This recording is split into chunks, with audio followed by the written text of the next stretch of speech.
ಇಲ್ಲಿ ಸ್ಟಿಚ್ ಮಾಡಿರೋಷ್ಟು ನಾನು ಹಿಂದಿನ ವೀಡಿಯೋಲಿ ಹೇಳ್ಕೊಟ್ಟಿದ್ದೀನಿ. ನೋಡಿಲ್ಲ ಅಂತಂದರೆ ಮೇಲ್ಗಡೆ ಐ ಕಾರ್ಡಲ್ಲಿ ಆ ವಿಡಿಯೋ ಲಿಂಕ್ ಹಾಕಿರ್ತೀನಿ, ಒಂದ್ಸಲ ಚೆಕ್ ಮಾಡಿ. ಇವತ್ತಿನ ವಿಡಿಯೋ ಅದರ ಕಂಟಿನ್ಯೂಷನ್ ಪಾರ್ಟ್ ಆಗಿರುತ್ತೆ.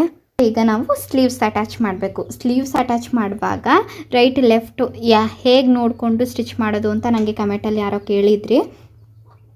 ಈಗ ನಾನು ಕರೆಕ್ಟಾಗಿ ಹೇಳ್ಕೊಡ್ತೀನಿ ನೋಡಿ, ಅದನ್ನ ಯಾವ ರೀತಿ ಎರಡು ಸ್ಲೀವ್ಸ್ಗಳನ್ನೂ ಅಟ್ಯಾಚ್ ಮಾಡೋದು ಅಂತ. ಮತ್ತು ಸ್ಲೀವ್ಸ್ ಅಟ್ಯಾಚ್ ಮಾಡೋಕ್ಕಿಂತ ಮುಂಚೆ ಬಟ್ಟೆ ಕಡಿಮೆ ಬಂದಿತ್ತಲ್ವಾ, ಅದನ್ನು ಜಾಯಿಂಟ್ ಮಾಡ್ಕೋಬೇಕು. ನೋಡಿ, ನಾನು ಇದಕ್ಕೂ ಕೂಡ ಆಲ್ರೆಡಿ ಹೆಮ್ಮಿಂಗ್ ಮಾಡಿ ಇಟ್ಬಿಟ್ಟಿದ್ದೀನಿ. ಸ್ಲೀವ್ಸ್ಗೆ ಇಲ್ಲಿ ಕೆಳಗಡೆ ಏನು ಬಟ್ಟೆ ಕಡಿಮೆ ಶಾರ್ಟೇಜ್ ಆಗಿರಲಿಲ್ಲ, ಇಲ್ಲಿ ಮಾತ್ರ ಒಂದು ಚೂರು ಶಾರ್ಟೇಜ್ ಆಗಿತ್ತು, 1-2 ಇಂಚಷ್ಟು. ಅದನ್ನು ಜಾಯಿಂಟ್ ಮಾಡ್ಕೊಳ್ಳೋಣ.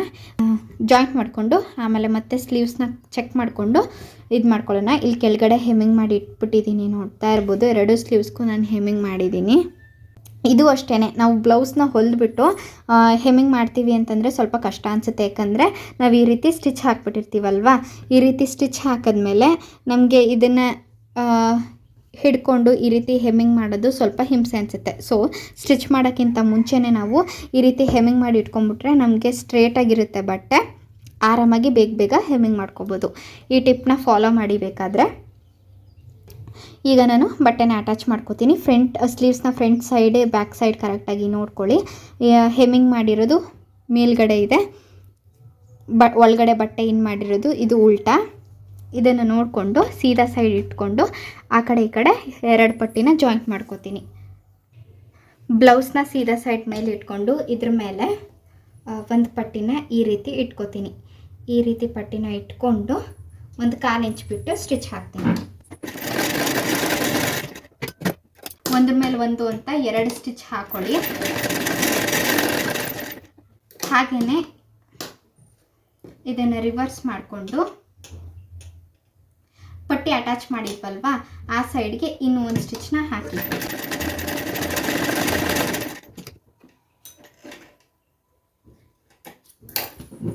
ನೋಡಿ, ಈ ರೀತಿ ಫಸ್ಟು ಬ್ಲೌಸ್ನ ಸೀದಾ ಸೈಡ್, ಸ್ಲೀವ್ಸ್ನ ಸೀದಾ ಸೈಡ್ ಮೇಲೆ ಇಟ್ಕೊಂಡು ಅದ್ರ ಮೇಲೆ ಪಟ್ಟಿನ ಈ ಕಡೆ ಟರ್ನ್ ಮಾಡಿ ಇಟ್ಕೊಂಡು 1/4 ಇಂಚ್ ಬಿಟ್ಟು ಸ್ಟಿಚ್ ಹಾಕಿ ಅದನ್ನು ಮತ್ತೆ ರೈಟ್ ಸೈಡ್ಗೆ ತಿರುಗಿಸಿ, ಒಳಗಡೆ ಕೂಳೆ ಇರುತ್ತಲ್ಲ ಅದು ನಾವು ಪಟ್ಟಿ ಅಟ್ಯಾಚ್ ಮಾಡಿದ್ವಲ್ವ ಆ ಸೈಡೇ ಇರಬೇಕು. ಆ ಥರ ತಿರುಗಿಸ್ಕೊಂಡು ಮತ್ತೆ ಈ ಸೈಡು ಮೇಲ್ಗಡೆ 2 ಸೇರಿಸಿ 1 ಸ್ಟಿಚ್ನ ಹಾಕಿ. ಇದೇ ರೀತಿ ನಾನು ಈ ಸೈಡ್ ಕೂಡ ಪಟ್ಟಿನ ಅಟ್ಯಾಚ್ ಮಾಡಿಕೊಂಡು ಇನ್ನೊಂದು ಸ್ಲೀವ್ಸ್ ಇತ್ತಲ್ಲ ಆ ಸ್ಲೀವ್ಸ್ಗೂ ಕೂಡ 2 ಕಡೆ ಪಟ್ಟಿನ ಅಟ್ಯಾಚ್ ಮಾಡ್ಕೋತೀನಿ. ನಾನು 2 ಸ್ಲೀವ್ಸ್ಗೂ ಪಟ್ಟಿಗಳನ್ನ ಅಟ್ಯಾಚ್ ಮಾಡ್ಕೊಂಡಿದ್ದೀನಿ. ಈಗ ಏನು ಮಾಡೋಣ ಅಂದರೆ, ಒಂದು ಸ್ಲೀವ್ಸ್ನ ಈ ರೀತಿ ಇಟ್ಕೊಳ್ಳೋಣ. ಈ ರೀತಿ ಇಟ್ಕೊಂಡು ಅಂದರೆ ಈ ಸ್ಲೀವ್ಸ್ನ ಸೀದಾ ಸೈಡ್ ಮೇಲ್ಗಡೆ ಇದೆ, ಉಲ್ಟಾ ಸೈಡ್ ಕೆಳಗಡೆ ಇದೆ. ಮತ್ತು ಇನ್ನೂ ಒಂದು ಸ್ಲೀವ್ಸ್ನ ಅದ್ರ ಆಪೋಸಿಟ್ ಇಟ್ಕೋಬೇಕು. ಅಂದರೆ ಸ್ಲೀವ್ಸ್ನ ಉಲ್ಟಾ ಸೈಡ್ ಮೇಲೆ ಬರಬೇಕು, ಸೀದಾ ಸೈಡ್ ಕೆಳಗೆ ಹೋಗಬೇಕು. ಒಟ್ಟಿನಲ್ಲಿ ಈ ಸ್ಲೀವ್ಸು ಸೀದಾ ಸೈಡು ಒಂದ್ರ ಮೇಲೆ ಒಂದಿರಬೇಕು. ಈ ರೀತಿ ಕರೆಕ್ಟಾಗಿ ಇಟ್ಕೊಂಡು ನೋಡ್ಕೊಳ್ಳಿ. ಇಲ್ಲಾಂದರೆ 2 ಸ್ಲೀವ್ಸ್ಗಳು ಕೂಡ ಒಂದೇ ಸೈಡ್ಗೆ ಬಂದುಬಿಡುತ್ತೆ. ಅದನ್ನು ನೋಡಿಕೊಂಡು ಕರೆಕ್ಟಾಗಿ ಚೆಕ್ ಮಾಡ್ಕೊಳ್ಳಿ. ಚೆಕ್ ಮಾಡಿಕೊಂಡು ಮಾಮೂಲಿ ನಾವು ಸ್ಲೀವ್ಸ್ ಫೋಲ್ಡ್ ಮಾಡ್ಕೋತೀವಲ್ವ, ಆ ರೀತಿ ಫೋಲ್ಡ್ ಮಾಡಿಕೊಂಡು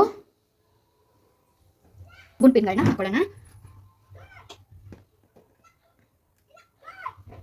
ನೋಡಿ, ಈ ರೀತಿ ಕರೆಕ್ಟಾಗಿ ಇಟ್ಕೊಂಡು 4 ಲೇಯರ್ಗಳು ಒಂದೇ ಸಮ ಬರಬೇಕು. ಆ ರೀತಿ ನೋಡ್ಕೊಂಡು ಇಟ್ಕೊಂಡು ಈ ಕಡೆನೂ ಕೂಡ ಅದೇ ರೀತಿ ಹಾಕ್ಬಿಡ್ತೀನಿ.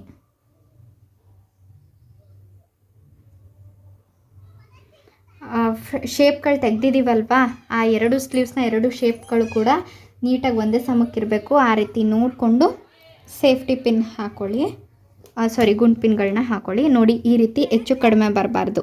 ಈ ರೀತಿ ಬಂದರೆ ಬ್ಲೌಸ್ ಕೆಡುತ್ತೆ, 2 ಸ್ಲೀವ್ಸ್ಗಳು ಹೆಚ್ಚು ಕಮ್ಮಿ ಆಗಿಬಿಡುತ್ತೆ. ಈ ರೀತಿ ಬಂದರೆ ಅದನ್ನು ನೋಡಿಕೊಂಡು 2 ಸ್ಲೀವ್ಸ್ಗಳು ಕೂಡ ಒಂದೇ ಸಮ ಈ ರೀತಿ ಬರಬೇಕು. ಈ ರೀತಿ ಬರೋ ಥರ ನೋಡಿಕೊಂಡು ಇಟ್ಕೊಳ್ಳಿ. ಈಗ ಸ್ಲೀವ್ಸ್ ರೌಂಡ್ ಎಷ್ಟಿತ್ತು, 5 ಇಂಚ್ ಇತ್ತಲ್ವಾ, ಅದನ್ನು ಮಾರ್ಕ್ ಮಾಡ್ಕೋತೀನಿ. ಸ್ಲೀವ್ಸ್ ರೌಂಡ್ 5 ಇಂಚ್ ಇತ್ತು. ಮತ್ತು ಅದ್ರ ಮೇಲೆ ಮಾರ್ಜಿನ್ನು 1.5 ಇಂಚ್ ಇತ್ತು.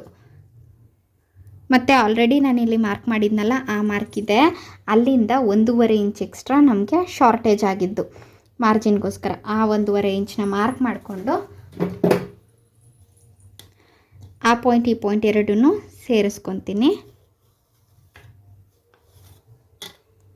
ಮತ್ತು ಇಲ್ಲಿ ನೋಡ್ತಾ ಇರ್ಬೋದು, ಇಲ್ಲಿ 4 ಲೇಯರ್ಗಳು ಒಂದೇ ಸಮ ಇಲ್ಲ. ನಾವು ಇಲ್ಲಿ ಶೇಪ್ ಏನು ತೆಗೆದಿದ್ವಿ ಆ ಶೇಪ್ ಸ್ಟ್ರೇಟಾಗಿ ಬರೋ ಥರ ಇದನ್ನು ಕೂಡ ಸ್ಟ್ರೇಟ್ ಮಾಡ್ಕೋಬೇಕು. ಈಗ ನಾನು ಬಟ್ಟೆನ ಕಟ್ ಮಾಡಿ ತೆಗಿತೀನಿ. ಎಕ್ಸ್ಟ್ರಾ ಇದ್ದಿದ್ದನ್ನು ಈ ಥರ ನಾವು ಸ್ಟ್ರೇಟಾಗಿರುವಾಗಲೇ ಎಕ್ಸ್ಟ್ರಾ ಪೀಸ್ನ ಅಟ್ಯಾಚ್ ಮಾಡ್ಕೊಂಡು ಕಟ್ ಮಾಡ್ಕೊಳ್ಳೋದ್ರಿಂದ ಸ್ಲೀವ್ಸ್ ಫಿನಿಶಿಂಗ್ ನೀಟಾಗಿ ಬರುತ್ತೆ. ನಾವು ಫಸ್ಟೇ ಈ ಥರ ಕ್ರಾಸಾಗಿ ಕಟ್ ಮಾಡಿಕೊಂಡು ಅದಾದಮೇಲೆ ಪೀಸ್ನ ಅಟ್ಯಾಚ್ ಮಾಡ್ತೀವಿ ಅಂತಂದರೆ ಅದು ಸರಿಯಾಗಿ ಬರಲ್ಲ. ಸೊ ಈ ಟಿಪ್ನ ಫಾಲೋ ಮಾಡಿ ಸ್ಲೀವ್ಸ್ಗೆ ಎಕ್ಸ್ಟ್ರಾ ಬಟ್ಟೆನ ಜೋಡಿಸುವಾಗ ಈಗ ನೋಡಿ ನೀಟಾಗಿ ನಾನು ಕಟ್ ಮಾಡಿಕೊಂಡು ಸ್ಲೀವ್ಸ್ದ ಮೆಷರ್ಮೆಂಟ್ ಏನಿತ್ತು ಆ ಮೆಷರ್ಮೆಂಟ್ಗೆ ಬಟ್ಟೆನ ಕಟ್ ಮಾಡ್ಕೋತೀನಿ. ಇಲ್ಲಿ ಎಕ್ಸ್ಟ್ರಾ ಇದೆಯಲ್ವಾ ಅದನ್ನು ಕೂಡ ಕಟ್ ಮಾಡಿ ತೆಕ್ಕೊಂಡು ಸಮ ಮಾಡ್ಕೋತೀನಿ. ಸ್ಲೀವ್ಸ್ ನೋಡಿ ನೀಟಾಗಿ ರೆಡಿ ಆಯಿತು ಈ ಸಲ. ಇಲ್ಲಿ ನಾನು ಕಟ್ ಮಾಡಿದ್ರಿಂದ ಹೆಮ್ಮಿಂಗ್ ಮಾಡಿದ್ದು ಬಿಚ್ಕೊಂಡ್ಬಿಟ್ಟಿದೆ. ನೀವು ಈ ರೀತಿ ಹೆಮ್ಮಿಂಗ್ ಮಾಡಾದ್ಮೇಲೆ ಕಟ್ ಮಾಡಿದ್ರೆ ಸ್ವಲ್ಪ ಈ ದಾರನ ಗಂಟು ಹಾಕೋಬಿಡಿ, ಇಲ್ಲಾಂದರೆ ಬಿಚ್ಕೊಂಡು ಬಂದುಬಿಡುತ್ತೆ ನಾವು ಹೆಮ್ಮಿಂಗ್ ಮಾಡಿರೋದು. ಇದನ್ನು ಈಗಲೇ ಗಂಟು ಹಾಕ್ಕೊಂಡು ಅದಾದಮೇಲೆ ಸ್ಲೀವ್ಸ್ನ ಜಾಯಿಂಟ್ ಮಾಡಿ.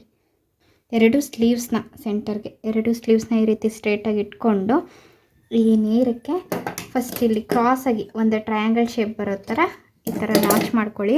ಅದು ನಮಗೆ ಸೆಂಟರ್ ಅಂತ ಗೊತ್ತಾಗುತ್ತೆ, ಗುರುತು ನೋಡಿ ಇಲ್ಲಿಗೆ ಇದು ಸೆಂಟರ್ ಅಂತ ಗುರ್ತು ಗೊತ್ತಾಗುತ್ತೆ. ಫಸ್ಟು ಈ ರೀತಿ 2 ಸ್ಲೀವ್ಸ್ಗಳನ್ನ ನಾಚ್ ಹಾಕೋಬೇಕು.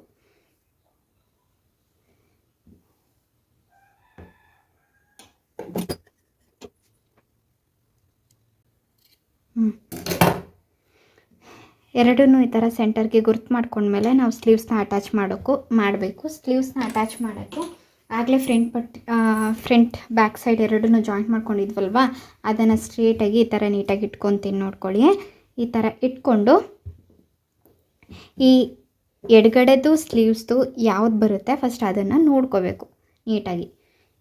ಫಸ್ಟು ನಾವು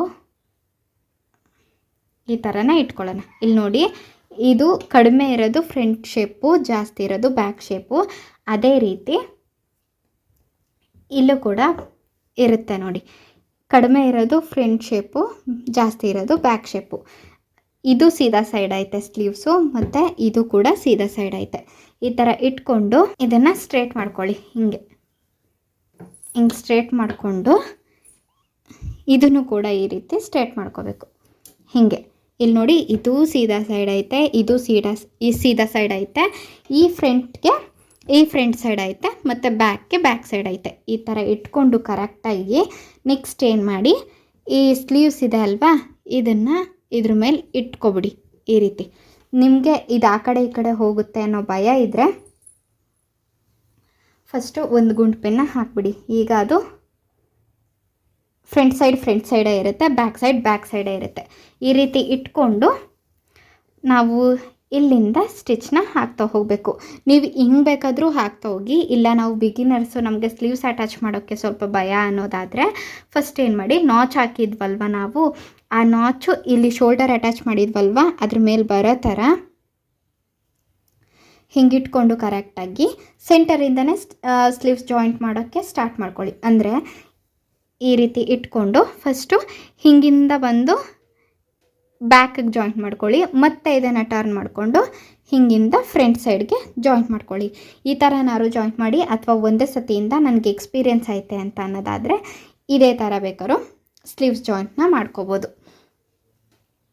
ಫಸ್ಟು ಯಾವ ಥರ ಜಾಯಿಂಟ್ ಮಾಡಿದ್ರೂ ಫಸ್ಟು ಈ ಥರ ಹಿಡ್ದು ನೋಡ್ಕೊಳ್ಳಿ. ನಾವು ಆರ್ಮೋಲ್ ಶೇಪೆಲ್ಲ ಕರೆಕ್ಟಾಗಿ ತೆಗ್ದಿದ್ವಲ್ವ, ಅದು ಸ್ಲೀವ್ಸ್ಗೆ ಮತ್ತು ಫ್ರಂಟ್ ಶೇಪ್ಗೆ ಮತ್ತು ಬ್ಯಾಕ್ ಶೇಪ್ಗೆ ಕರೆಕ್ಟಾಗಿ ಬರ್ತಿದೆ ಅಂತ. ಕರೆಕ್ಟಾಗಿ ಬರ್ತಿದೆ. ಈಗ ನಾನು ಸ್ಲೀವ್ಸ್ನ ಜಾಯಿಂಟ್ ಮಾಡ್ಕೋತೀನಿ. ಸ್ಲೀವ್ಸ್ ಜಾಯಿಂಟ್ ಮಾಡುವಾಗ ಫ್ರಂಟ್ ಮತ್ತು ಬ್ಯಾಕ್ ಸೈಡ್ ಕೆಳಗಡೆ ಇರಬೇಕು, ಸ್ಲೀವ್ಸ್ ಮೇಲಿರಬೇಕು.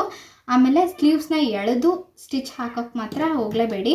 ಎಳೆಯೋದ್ರಿಂದ ಬಟ್ಟೆ ಎಕ್ಸ್ಪ್ಯಾಂಡ್ ಆಗುತ್ತೆ. ಎಕ್ಸ್ಪ್ಯಾಂಡ್ ಆದರೆ ಸ್ಲೀವ್ಸ್ ಸೈಡ್ ಜಾಸ್ತಿ ಬಂದ್ಬಿಡುತ್ತೆ. ಒಂದು ಅರ್ಧದಿಂದ ಕಾಲಿ ಅರ್ಧಕ್ಕಿಂತ ಅರ್ಧ ಇಂಚ್ಗೆ ಈ ರೀತಿ ಒಂದು ಸ್ಟಿಚ್ನ ಹಾಕ್ತಾ ಹೋಗಬೇಕು.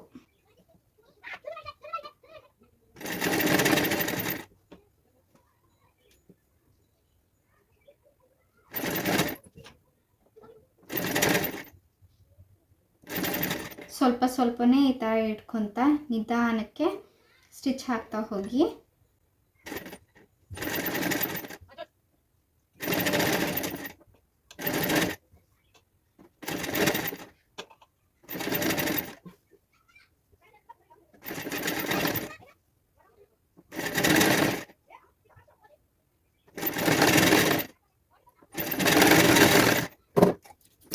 ಈಗ ನೋಡಿ ನಾನು ನಿಮ್ಮ ಎದುರಿಗೆ ಸ್ಲೀವ್ಸ್ನ ಜಾಯಿಂಟ್ ಮಾಡಿದ್ದೀನಿ. ಇಲ್ಲೂ ಕೂಡ ಹೆಚ್ಚು ಕಡಿಮೆ ಇಲ್ಲ, ಎರಡು ಕೂಡ ಒಂದೇ ಸಮ ಇದೆ. ಅದೇ ರೀತಿ ನಾನು ಶೋಲ್ಡರ್ಗೆ ಮಾರ್ಕ್ ಮಾಡಿದ್ನಲ್ವ, ಆ ಸ್ಲೀವ್ಸ್ನ ಸೆಂಟರು ಮತ್ತು ಶೋಲ್ಡರ್ ನಾಚು ಎರಡೂ ಕೂಡ ಒಂದ್ರ ಮೇಲೆ ಒಂದು ಕರೆಕ್ಟಾಗಿ ಬಂದಿದೆ. ಒಂದೇ ಒಂದು ಪಾಯಿಂಟ್ ಹೆಚ್ಚು ಕಮ್ಮಿ ಆದರೂ ನಡೆಯುತ್ತೆ, ಎರಡೂ ಕೂಡ ಒಂದೇ ಸಮ ಬಂದಿದೆ. ಅದೇ ರೀತಿ ಈ ಕಡೆ ಸೈಡ್ ಕೂಡ ಕರೆಕ್ಟಾಗಿ ಎಂಡ್ ಆಗಿದೆ. ಸ್ಲೀವ್ಸು ಕೂಡ ಜಾಸ್ತಿ ಬಂದಿಲ್ಲ, ಮತ್ತು ಬ್ಯಾಕಲ್ಲೂ ಜಾಸ್ತಿ ಬಂದಿಲ್ಲ, ಫ್ರಂಟಲ್ಲೂ ಜಾಸ್ತಿ ಬಂದಿಲ್ಲ. ಈ ಥರ ನಾವು ಆರ್ಮೋಲ್ ಶೇಪ್ನ ಕರೆಕ್ಟಾಗಿ ತೆಗೆದು ಸ್ಟಿಚ್ ಹಾಕೋದ್ರಿಂದ ಎಲ್ಲೂ ಕೂಡ ಹೆಚ್ಚು ಕಡಿಮೆ ಬರಲ್ಲ. ಸ್ಲೀವ್ಸ್ ಜಾಯಿಂಟಲ್ಲಿ ಎಲ್ಲ ಬಟ್ಟೆ ಒಂದೇ ಸಮಕ್ಕೆ ನೀಟಾಗಿ ಫೈನಲ್ ಫಿನಿಶಿಂಗ್ ಬರುತ್ತೆ. ನಾನು ಆಗಲೇ ಹೇಳಿದ್ನಲ್ಲ, ಇಲ್ಲಿ ಫ್ರಂಟ್ ಪಾರ್ಟ್ ಜಾಸ್ತಿ ಬಂತು ಅಂತ ಆರ್ಮೋಲ್ ಹತ್ರ ಕಟ್ ಮಾಡೋಕ್ಕೆ ಹೋಗಬೇಡಿ ಅಂತ. ಅಲ್ಲೇನಾದ್ರು ಕಟ್ ಮಾಡಿದ್ದಿದ್ರೆ ಈಗ ನಮಗೆ ಸ್ಲೀವ್ಸ್ ಜಾಯಿಂಟ್ ಮಾಡುವಾಗ ಶಾರ್ಟೇಜ್ ಆಗೋ ಪ್ರಾಬ್ಲಮ್ ಇರ್ತಿತ್ತು. ಈಗ ನೋಡಿ ನಾನು ಅಲ್ಲಿ ಕಟ್ ಮಾಡಿದೆ, ಇಲ್ಲಿ ಕರೆಕ್ಟ್ ಮಾಡ್ಕೊಂಡಿದ್ದರಿಂದ ಎರಡು ಕೂಡ ಒಂದೇ ಸಮ ಬಂದಿದೆ. ಒಂದು ಸ್ಟಿಚ್ ಹಾಕಿದ್ದೀನಿ ನಾನು ಸ್ಲೀವ್ಸ್ ಜಾಯಿಂಟ್ ಮಾಡೋಕ್ಕೆ. ಈಗ ಅದೇ ಸ್ಟಿಚ್ ಮೇಲೆ ಸ್ಲೀವ್ಸ್ ಇನ್ನೂ ಒಂದು ಸ್ಟಿಚ್ನ ಹಾಕಬೇಕು. ಸ್ಲೀವ್ಸ್ ಜಾಯಿಂಟ್ ಮಾಡೋಕ್ಕೆ ಮತ್ತು ಶೋಲ್ಡರ್ ಅಟ್ಯಾಚ್ ಮಾಡೋಕ್ಕೆ ಎಲ್ಲಕ್ಕೂ ನಾವು ಎರಡೆರಡು ಸ್ಟಿಚ್ನ ಹಾಕಬೇಕು, ಹೊಲಿಗೆ ಬಿಚ್ಚೋಗಬಾರ್ದು ಅನ್ನೋ ಕಾರಣಕ್ಕೆ.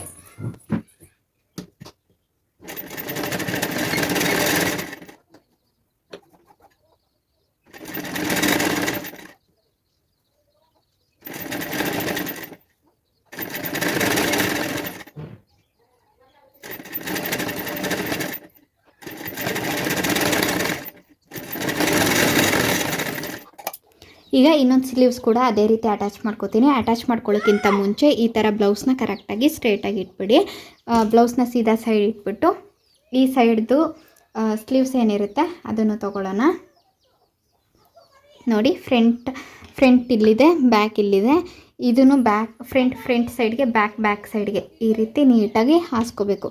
ಹಾಸ್ಕೊಂಡು ಇದನ್ನು ಸ್ಲೀವ್ಸ್ನ ತೆಗೆದು ಈ ರೀತಿ ಉಲ್ಟಾ ಮಾಡಿ ಸ್ಲೀವ್ಸ್ನ ಫ್ರಂಟ್ ಸೈಡ್ಗಿದೆಯಾ, ಬ್ಯಾಕ್ ಸೈಡ್ಗಿದೆಯಾ ಅಂತ ಕ್ರಾಸ್ ಚೆಕ್ ಮಾಡಿಕೊಂಡು ಆಮೇಲೆ ಜಾಯಿಂಟ್ ಮಾಡಿ.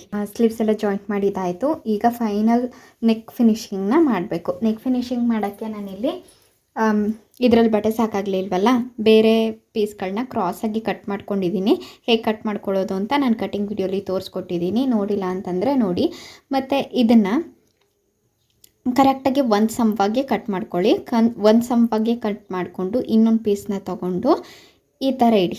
ಹಿಂಗೆ ಟ್ರಯಾಂಗಲ್ ಶೇಪಿಗೆ ಬರಬೇಕು. ಈ ಥರ ಒಂದ್ರ ಮೇಲೆ ಒಂದು ಸ್ಟ್ರೇಟಾಗಿ ಇಟ್ಟರೆ ಇನ್ನೊಂದು ಉದ್ದುದಕ್ಕೆ ಇಡಬೇಕು. ಈ ರೀತಿ ಉದ್ದುದಕ್ಕೆ ಇಟ್ಕೊಂಡು ಇಲ್ಲಿಂದ ಇಲ್ಲಿಗೆ ಕ್ರಾಸಾಗಿ ಸ್ಟಿಚ್ ಹಾಕಿ.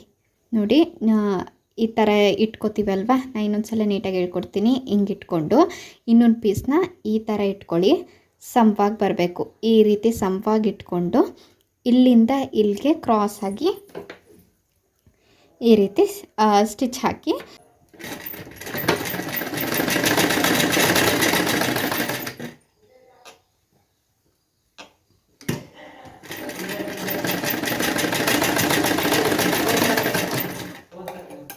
ಈ ಥರ ಟ್ರಯಾಂಗಲ್ಗೆ ಸ್ಟಿಚ್ ಹಾಕಿದ್ಮೇಲೆ ಇದಿಷ್ಟು ಎಕ್ಸ್ಟ್ರಾಸ್ ಇರುತ್ತಲ್ಲ, ಇದನ್ನು ಕಟ್ ಮಾಡಿ ತೆಗೆದ್ಬಿಡ್ಬೇಕು. ಒಂದ್ರ ಮೇಲೆ ಒಂದು ಅಂತ ಇಲ್ಲಿ 2 ಸ್ಟಿಚ್ ಹಾಕ್ಕೊಳ್ಳಿ, ಹೊಲಿಗೆ ಬಿಚ್ಚೋಗಬಾರ್ದು ಅಂತ. ಮತ್ತು ಈ ಥರ ಸ್ಟ್ರೇಟ್ ಹಿಂಗಿತ್ತಲ್ವ, ಇದನ್ನು ಹಿಂಗೆ ತಿರುಗಿಸ್ಕೊಂಡ್ರೆ ನಮ್ಗೆ 2 ಪೀಸ್ಗಳು ಜಾಯಿಂಟ್ ಆಗಿರುತ್ತೆ. ಇದು ನೋಡಿ ಸೀದಾ ಸೈಡು, ಇದು ಉಲ್ಟಾ ಸೈಡು. ಈ ಸೀದಾ ಸೈಡ್ನೇ ಸ್ಟ್ರೇಟಾಗಿ ತಗೊಂಡು ಈ ಪೀಸ್ ಜಾಯಿಂಟ್ಗೆ ಇನ್ನೂ ಒಂದು ಪೀಸ್ನ ಅದೇ ರೀತಿ ಜಾಯಿಂಟ್ ಮಾಡ್ಕೋಬೇಕು. ಸೀದಾ ಸೈಡಿಂದನೇ ಜಾಯಿಂಟ್ ಮಾಡ್ಕೋಬೇಕು. ಮತ್ತು ನಾವು ಇದನ್ನು ಟರ್ನ್ ಮಾಡಿದಾಗ ಇದು ಸೀದಾ ಸೈಡ್ ಬರುತ್ತೆ. ಅದು ಉಲ್ಟಾ ಸೀದಾ ನೋಡಿಕೊಂಡು ಕರೆಕ್ಟಾಗಿ ಸ್ಟಿಚ್ ಮಾಡ್ಕೊಳ್ಳಿ. ಸೀದಾ ಸೈಡ್ಗೆ ಸ್ಟ್ರೇಟಾಗಿ ಇಟ್ಕೊಂಡು ಈ ಪೀಸ್ನ ಜಾಯಿಂಟ್ ಮಾಡ್ಕೋತೀನಿ.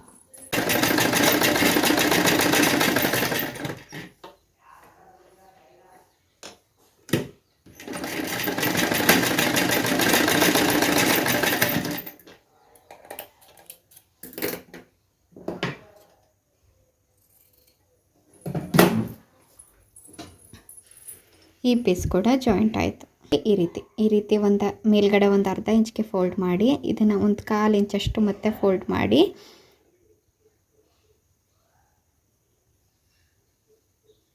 ಈ ರೀತಿ ಫೋಲ್ಡ್ ಮಾಡಿಬಿಟ್ಟು ಒಂದು 1/4 ಇಂಚಷ್ಟನ್ನ ಇಲ್ಲಿಗೆ ಸ್ಟಿಚ್ ಹಾಕ್ಕೊತ ಬನ್ನಿ. ಈ ಪೀಸ್ ಪೂರ್ತಿ ಇದೇ ರೀತಿ ಸ್ಟಿಚ್ ಹಾಕಬೇಕು. ಪಟ್ಟಿ ಉಲ್ಟಾ ಸೈಡಿಂದ ಸ್ಟಿಚ್ ಹಾಕಿ